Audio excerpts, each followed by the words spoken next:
André era irmão de Simão, posteriormente chamado de Pedro por Jesus. Ambos eram filhos de um pescador chamado Jonas e nasceram na cidade de Betsaida, às margens do lago de Genezaré, também conhecido como Mar da Galileia. André e Pedro eram pescadores como o pai, sócios de João e Tiago, também discípulos de Jesus, numa comunidade de pesca, e moravam em Cafarnaum no tempo em que o Mestre apareceu. Às margens do Mar da Galileia, Cafarnaum era bem maior que Betsaida, recebia gente de todo lugar e era bem mais promissora. Antes de serem discípulos de Jesus, André e João, irmão de Tiago, foram discípulos de São João Batista. Foi São João Batista, aliás, que apresentou Jesus a esses dois, dizendo: Eis o Cordeiro de Deus, aquele que tira o pecado do mundo.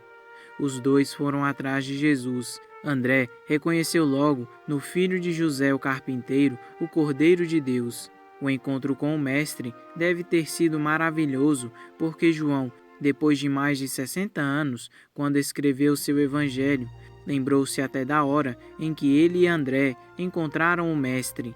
Eram 4 horas da tarde. João capítulo 1, versículos 35 ao 40.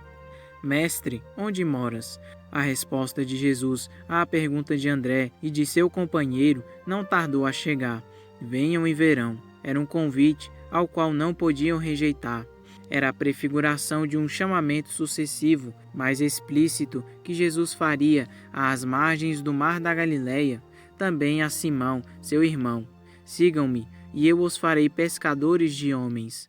Os dois ficaram maravilhados, mas não hesitaram, como narra o Evangelho de Mateus. Deixando logo as redes, os seguiram. André, juntamente com João, foram os primeiros a se tornarem discípulos de Jesus. André é reconhecido pela liturgia como protocleto, ou seja, o primeiro chamado. O fato de ter sido discípulo de São João Batista mostra que Santo André era um homem ligado à religião e estava em busca de algo mais. Depois de encontrar Jesus, ele fez questão de levar seu irmão Pedro até o Mestre, afirmando: encontramos o Messias. Ele não guardou para si a graça de ter encontrado o Senhor. Por isso, foi o primeiro discípulo a apresentar futuros discípulos a Jesus. André era indicado pelos próprios discípulos como o segundo na hierarquia, estando abaixo somente de Pedro, o líder escolhido por Jesus. Nas listas dos apóstolos citadas nos evangelhos, André figura entre os 4 primeiros.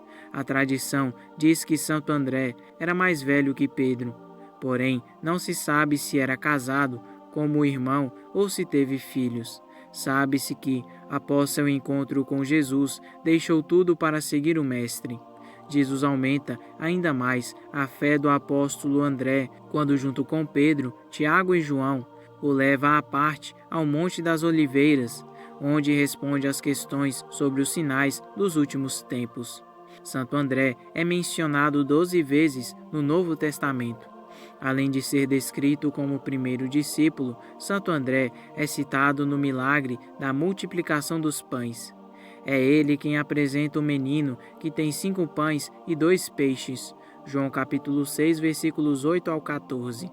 Quando gregos pedem para ver Jesus, Filipe vai falar com André e André fala com Jesus. O fato evidencia a autoridade de André.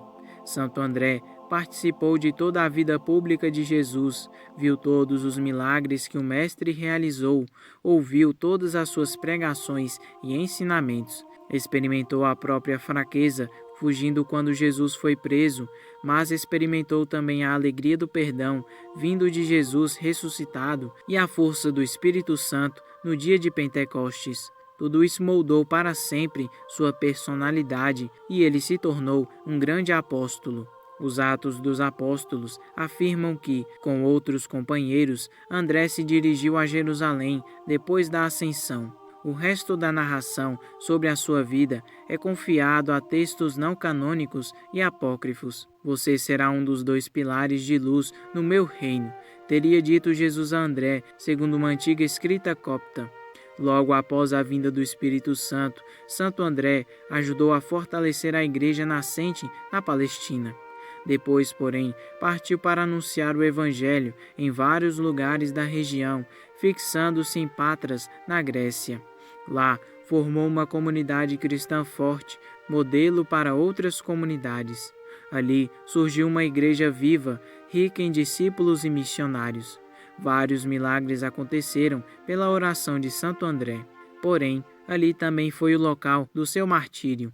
Por causa do crescimento da comunidade cristã, o governador local, chamado Egéas, subordinado ao imperador Nero, prendeu Santo André, porque o santo afirmava que Jesus era um juiz mais importante e acima dele, Egéas. O governador exigiu depois que Santo André adorasse os deuses pagãos da região. O santo negou e ainda afirmou que aqueles deuses eram demônios. Por isso, Egéas condenou-o à crucificação. Santo André aceitou a sentença com alegria, pois sempre pregou a grandeza da cruz de Cristo. Antes de morrer, doou seus bens e suas roupas a seus carrascos e resistiu 2 dias de grande sofrimento, pregado numa cruz em forma de X.